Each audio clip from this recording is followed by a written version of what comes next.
Bonjour à tous, bienvenue dans votre émission Vision Chine Waikolen Kan Zhongguo. Aujourd'hui, j'ai l'immense plaisir de recevoir sur le plateau de Mandarin TV Julia Roussel, chef d'entreprise qui a créé en 2014 les Clés de Paris. Bonjour Julia. Bonjour, merci de me recevoir. Merci à vous. Pouvez-vous en quelques mots vous présenter à nos téléspectateurs et présenter votre parcours et les Clés de Paris? Alors, je suis parisienne, j'ai 31 ans, j'étais professeure d'histoire-géographie jusqu'en 2013 et je suis partie donc à Shenzhen en 2013. Et à la suite de ce séjour, j'ai décidé de créer mon entreprise qui s'appelle donc Les Clés de Paris, Palitiao, qui est donc une agence de voyage et d'événementiel sur mesure pour des touristes asiatiques uniquement et généralement des touristes VIP où on mixe un petit peu le business et le loisir. D'accord. Bon, on y reviendra tout à l'heure sur les Clés de Paris. Votre premier voyage s'est fait en 2013. Dans quelle ville vous avez été et dans quel contexte s'est fait ce voyage? Alors, je suis partie à Shenzhen pour la première fois donc en 2013. C'était donc un contexte un peu particulier. Ça n'avait rien à voir avec ma situation professionnelle. Donc, j'ai mon ancien amoureux, mon amour d'enfance en fait, qui a décidé d'aller ouvrir une succursale de l'entreprise de ses parents en Chine. Et qui donc, avant de partir, m'a fait une déclaration et m'a proposé de le suivre pour tester l'aventure avec lui. Donc, j'ai décidé d'accepter. Pendant les vacances scolaires, donc je l'ai rejoint. Et bon, malheureusement, je n'ai pas eu le coup de cœur pour lui. Vous n'êtes pas resté très longtemps, alors que pendant les vacances scolaires? C'est ça, pendant 2 mois et demi. Voilà, 2 mois et demi. C'était vraiment le temps de m'habituer à la Chine, de voir également comment les choses allaient se repasser, puisqu'on était toujours amis, mais c'était différent. Et puis donc, le coup de cœur pour la Chine, et puis ensuite, une nouvelle aventure. 2 mois et demi, c'est quand même pas mal pour un premier voyage en Chine, ça reste assez long. C'était vraiment dans l'idée de m'adapter à la culture chinoise, à la vie en Chine, puisque l'objectif final était de rester vivre avec lui là-bas. Voilà, donc je pensais qu'un voyage de 2 semaines, je n'aurais clairement pas le temps de m'adapter à l'environnement, de découvrir des gens, de voir si je pouvais me plaire tout simplement pour vivre en Chine. Qu'est-ce qui vous a marqué lors de ce premier voyage, la chose qui vous a le plus étonné quand vous avez mis les pieds dans ce pays? Alors la première chose qui m'a surprise, c'est vraiment la démesure. Des routes immenses avec plusieurs axes, des bâtiments très très hauts, des gens vraiment partout. J'avais l'habitude de dire à mes amis pour comparer un petit peu qu'on avait l'impression d'être à Châtelet en période de solde, mais partout. Donc c'était voilà, partout et tout le temps. Donc ça c'est vraiment la première chose, puisque j'ai pas mal voyagé, mais je n'avais jamais vu d'endroits où vraiment tout était multiplié par 10. Et jusque-là, la Chine, vous l'entendiez, avant de mettre les pieds dans ce pays, vous l'entendiez par la télévision, par les journaux, par peut-être vos amis qui ont déjà été en Chine. Et avant d'y aller, est-ce que vous vous êtes beaucoup renseigné déjà sur ce pays ou pas? Alors j'ai étudié la Chine, mais l'histoire de la Chine dans mon parcours universitaire, mais j'avais fait le choix de ne pas me documenter sur la Chine pour vraiment arriver avec un regard neuf et complètement innocent. Donc lorsque je suis arrivée à Shenzhen, j'ai appris sur le tas. Différents aspects de la culture chinoise. Et quelles sont les choses qui vous ont le plus étonné et celles qui, au contraire, vous ont un petit peu déçu par rapport à l'idée que vous faisiez de la Chine? Alors, ce qui m'a étonnée, c'est ma popularité, si je puis dire, puisque à Shenzhen, il n'y avait pas beaucoup de personnes blondes. Et donc, j'ai été très surprise par les gens qui voulaient me toucher ou me prendre en photo. C'était au début assez déconcertant, puisque je n'étais pas vraiment habituée à ça et pas très à l'aise avec ça non plus. Je remarquais qu'on me prenait en cachette, etc. Donc, je n'avais pas vraiment compris. Et encore une fois, si j'étais restée que 2 semaines, je serais restée sur un a priori. Et puis, en comprenant par la suite que c'était absolument pas personnel, mais pour ce qu'on peut représenter l'Occident, etc. Donc c'est quelque chose qui ensuite est devenu tout à fait sympathique et je me prête volontiers au jeu. Mais au début, c'est vrai que c'était un peu bizarre d'être prise en photo constamment. Ça, et puis deuxièmement, les odeurs particulières, notamment les odeurs de chotofu, qui m'ont un petit peu donné des nausées et rendu malade parfois. On avait un petit vendeur ambulant en bas de notre résidence et j'étais obligée de m'acheter une petite fiole de menthe poivrée pour pouvoir survivre dans ces zones un petit peu hostiles. Et pour les personnes qui ne savent pas qu'est-ce que c'est le tso-tofu, est-ce que vous pouvez leur expliquer qu'est-ce que c'est, à quoi ça ressemble le tso-tofu? Alors à quoi ça ressemble? Bon, alors je vais pas être très objective parce que c'est l'un des seuls aliments chinois que je n'aime pas, mais pour moi c'est un petit peu spongieux. Il y a pas mal de façons de cuisiner, plus de 250 je crois. Et donc le vendeur ambulant faisait du tofu frit qui dégageait une odeur vraiment nauséabonde. Et alors pour le goût, je préfère que les téléspectateurs testent par eux-mêmes pour ne pas les influencer. Donc vous avez fait comme beaucoup de voyages, alors ça ce fut le premier, vous en avez fait en tout une vingtaine dans beaucoup de régions. Est-ce que vous pouvez rapidement nous dire les villes, les régions que vous avez faites en Chine? Alors j'étais donc à Shenzhen, Shanghai, Beijing, Tiananmen, Canton, Sanya et Hong Kong. On peut dire que c'est devenu quand même une réelle passion. Vous avez dit tout à l'heure, vous avez eu un coup de cœur pour ce pays, pour la Chine. Qu'est-ce qui vous attire autant dans ce pays, dans cette culture? Alors, ce qui m'attire donc déjà, l'histoire. J'ai une grande passion pour l'histoire et je trouve que la Chine est un peuple vraiment très riche, avec beaucoup de périodes prestigieuses, des empereurs qui ont vraiment eu une volonté d'étendre cette civilisation. Donc j'admire cela énormément. J'aime aussi beaucoup la philosophie et la pensée chinoise, Confucius, etc. C'est quelque chose qui me parle et qui me touchait avant même de partir en Chine. Donc là, j'ai pu aller un peu plus loin dans mes réflexions personnelles, si je puis dire. J'apprécie aussi beaucoup la médecine chinoise. Je suis adepte depuis l'acupuncture notamment. J'en pratique l'acupuncture depuis 3 ans pour le stress, pour pas mal de choses, pour arrêter la cigarette, voilà. Et la nourriture également, je trouve que la nourriture est très riche, très variée. Et puis en dernier, je dirais ce grand écart entre passé et modernité, entre Orient et Occident, qui fait de la Chine un espace vraiment unique en changement permanent. Voilà. Et vous n'avez jamais eu envie de rester peut-être là-bas en Chine plus longtemps et même peut-être d'enseigner le français ou l'histoire, la géographie là-bas? Alors je suis restée habiter 1 an à Beijing et j'ai enseigné donc pendant les 3-4 premiers mois, j'ai enseigné donc le français et l'anglais à de jeunes Chinois dans des écoles privées et également à de jeunes Chinoises, mais dans leur maison directement. Et c'était très sympathique et très enrichissant. Vous auriez pu rester plus longtemps ou vous installer définitivement en Chine, puisque c'était 1 an à Pékin. Qu'est-ce qui vous a fait revenir à Paris, en France? Eh bien, l'idée de rester en Chine, c'était vraiment pour me constituer un réseau solide d'apporteurs d'affaires, de partenaires, et puis aussi pour vraiment bien m'imprégner de la culture. Une fois que j'ai réuni toutes ces conditions, il était temps de rentrer en France pour pouvoir être opérationnel, créer ma structure, et puis à nouveau agrandir mon réseau du côté français.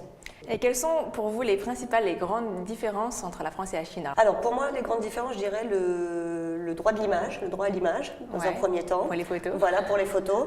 Alors j'insiste là-dessus puisque comme je communique énormément autour de mon image pour mon agence, c'est vrai que je souhaite conserver un droit à l'image et c'est assez compliqué de faire valoir ça en Chine.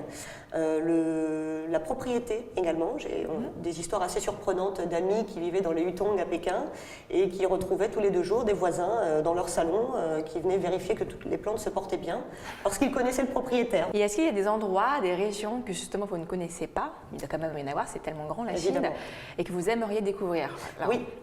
Beaucoup parce que j'ai fait principalement des grandes villes et j'aimerais prendre le temps vraiment de découvrir la Chine intérieure, ces paysages de rizières qui me parlent tant, que je n'ai pas eu l'opportunité encore de visiter, aller à la rencontre des habitants, aller voir également les spectacles des tribus Miao, ça me parle aussi beaucoup.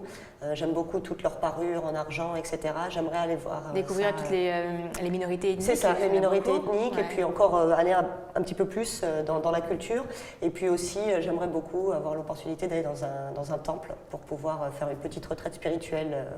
Voilà. Et qu'est-ce que vous avez compris et appris de la Chine après tous ces voyages? Alors, la leçon d'intérêt, si vous deviez nous dire. Alors, si je vais résumer cela en une notion, je dirais l'importance de la face de faire garder la face à son interlocuteur. Voilà, pour moi, c'est vraiment quelque chose qui était une notion assez abstraite et que j'ai appris vraiment à comprendre par des actions quotidiennes. Alors, c'est-à-dire que concrètement, un exemple que j'utilise avec par exemple mes partenaires qui sont des marques haut de gamme, on va dire un touriste européen qui viendrait dans une boutique et où la queue serait un petit peu longue, où il y aurait un petit peu d'attente, laisser aller au niveau du personnel. Le touriste européen va pester contre l'enseigne, va râler que la boutique n'est pas assez opérationnelle, qu'il manque de personnel, alors que le client ou touriste chinois va prendre ça un peu plus personnellement en se disant que peut-être c'est parce qu'il est asiatique et que donc on ne prend pas la peine de s'occuper de lui et donc c'est vraiment avoir une attention permanente, comprendre que la réflexion est différente de la nôtre tout simplement et s'adapter puisque c'est l'essentiel. Très bien. Julia, tous ces voyages et cette connaissance que vous avez de la Chine et des Chinois vous ont donné envie, j'imagine, d'ouvrir votre société Les Clés de Paris en 2014. Exactement. Donc, à la suite de ce premier séjour à Shenzhen, eh bien, nous avons rencontré pas mal de Chinois qui étaient des gens assez aisés, qui vivaient dans notre résidence. Et il y avait plusieurs groupes qui partaient donc à Paris pour les vacances d'été. Et à cette occasion, eh bien, comme j'ai toujours aimé l'organisation, la gestion des événements, eh bien, je leur ai proposé mon aide pour pouvoir leur faire un petit programme personnalisé, sans savoir que ça allait être le démarrage d'une nouvelle et formidable aventure, Les Clés de Paris. Donc je leur ai proposé diverses sorties, donc culturelles, plutôt romantiques, plutôt gastronomiques. Et je me suis arrangée pour leur avoir de très bonnes tables, pour essayer de leur avoir des petits avantages, pour que vraiment ils apprécient leur séjour. Lorsque ce premier groupe d'amis est revenu, ils étaient enchantés, ils ont posté pas mal de photos et de vidéos, et puis leurs amis qui eux devaient partir 2 semaines après, leur ont demandé mais qui t'a donné ces adresses, donc ils m'ont recommandé, on communiquait en anglais. Et sans le savoir, eh bien, c'est comme ça que cette aventure s'est lancée. Donc j'ai créé ensuite un 2e séjour sur mesure, puis un 3e, puis un 4e, en 2 mois, donc de façon totalement désintéressée, puisque c'était juste pour aider mes amis et pour faire découvrir vraiment le Paris que j'aime. Voilà. Pas le Paris que tous les touristes peuvent voir, et pas les endroits vraiment surchargés où ce sont des attrapes touristes et où malheureusement les grands tours opérateurs envoient un maximum là, de vous, touristes asiatiques. Du sur-mesure, vous proposez une expérience, mais alors vous accueillez souvent les touristes chinois qui arrivent, qui veulent découvrir Paris et sa région, mais est-ce qu'à l'inverse, vous faites aussi découvrir votre Chine? Donc, alors, pas pour le moment. Voilà. Non.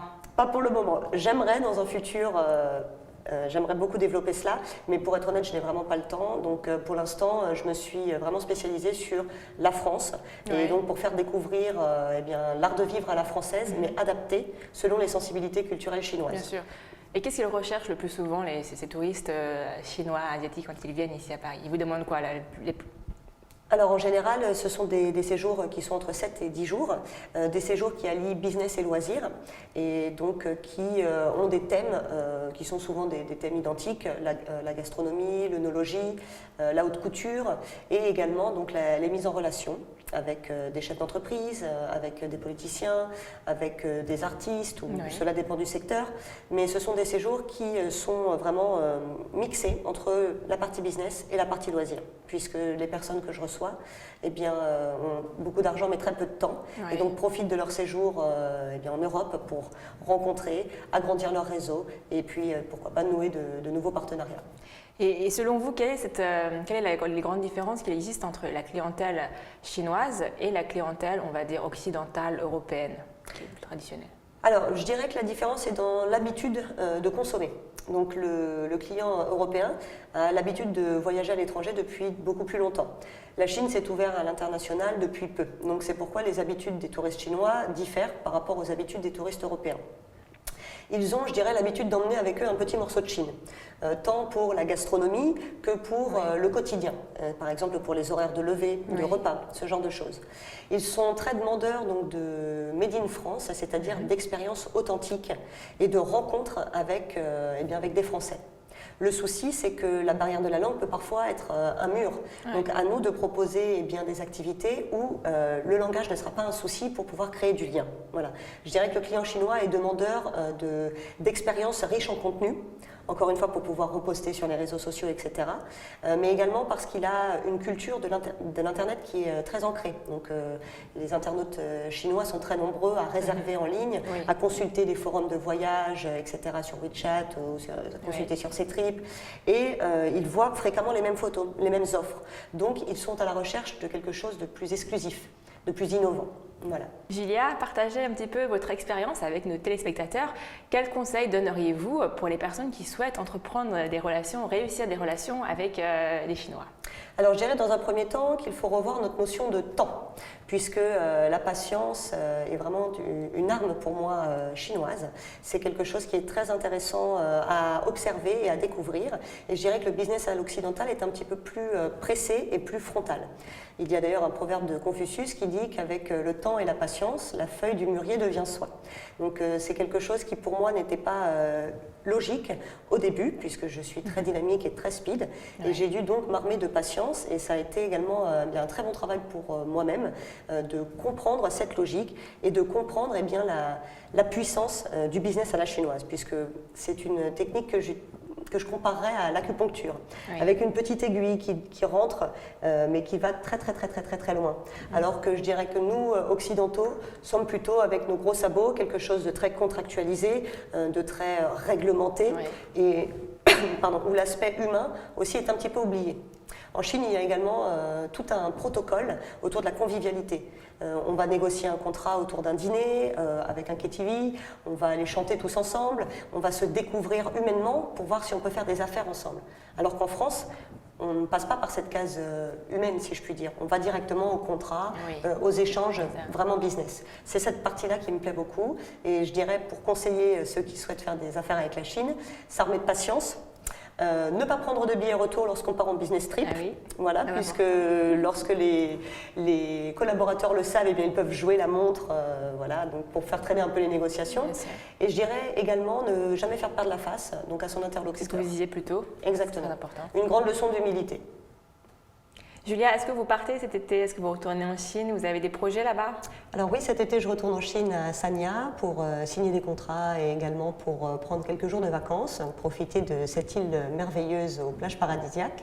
Et nous avons prévu également de faire un petit circuit en Chine intérieure, encore une fois pour bien des raisons professionnelles, pour pouvoir signer des contrats avec différentes municipalités, notamment autour de différents projets, comme des jumelages entre des villes françaises et chinoises, et de nouveaux projets, notamment pour l'agence, comme des football camps, donc des camps de football pour jeunes Chinois qui souhaitent se professionnaliser, se perfectionner, donc avec différents clubs comme le Paris Saint-Germain, Bordeaux, l'OM.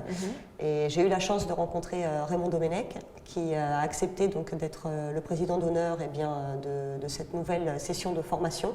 Donc voilà, on va essayer de mettre en place tout cela, puisque je sais que le président Xi Jinping aime beaucoup le football.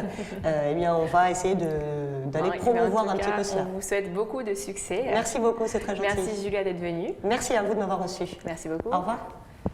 C'est la fin de votre émission Vision Chine, Merci de nous avoir suivis et je vous donne rendez-vous la semaine prochaine pour un nouvel épisode.